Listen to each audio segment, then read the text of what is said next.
How do you know if somebody actually wants a commitment the way that you do? You have the conversation you're too afraid to have right now. The one that you've been putting off because it feels so good to keep enjoying this thing that you don't want to wreck it.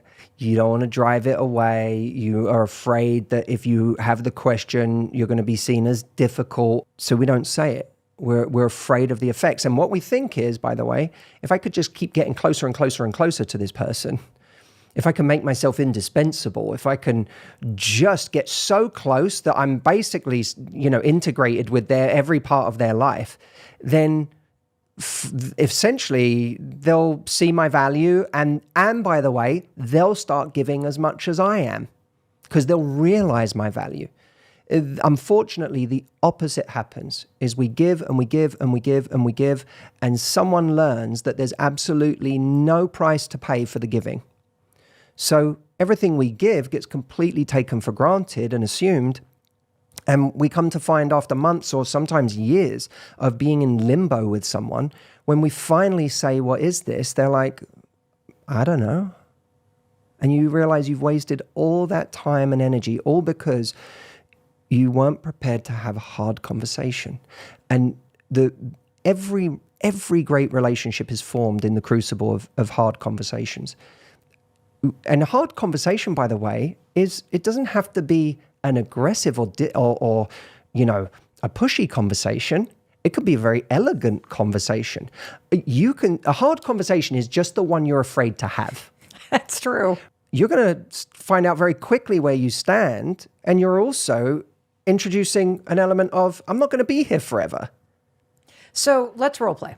So we're in a level 2 relationship.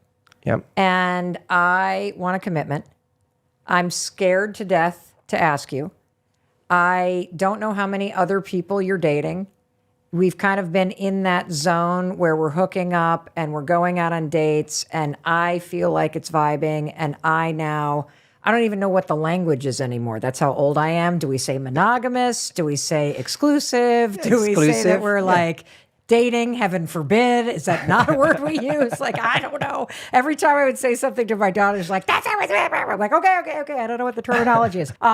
Anyhow, we're in a level 2. How do I bring this up with you? Can you give me the sentence, Matt? Yeah. There are different ways to come at this, but I'll give you one way. Yeah, let's do it. But I realized I'm investing a lot of kind of time and energy into this, and it's an amount of time and energy and intimacy that I wouldn't be giving if we were still giving it to other people. And I know that I'm not, because it's just not me. And, I wanted to know if you're in the same place. If you're not, that's totally okay. Like, I get it. It's fine. There's no pressure. But if you're not in that place, I need to reevaluate how much I'm giving to this, because, I'm excited to meet someone, that values the same things I do or has the same things in mind that I do. And I want to give my energy to someone who's in that place. And I realize we haven't even had that conversation.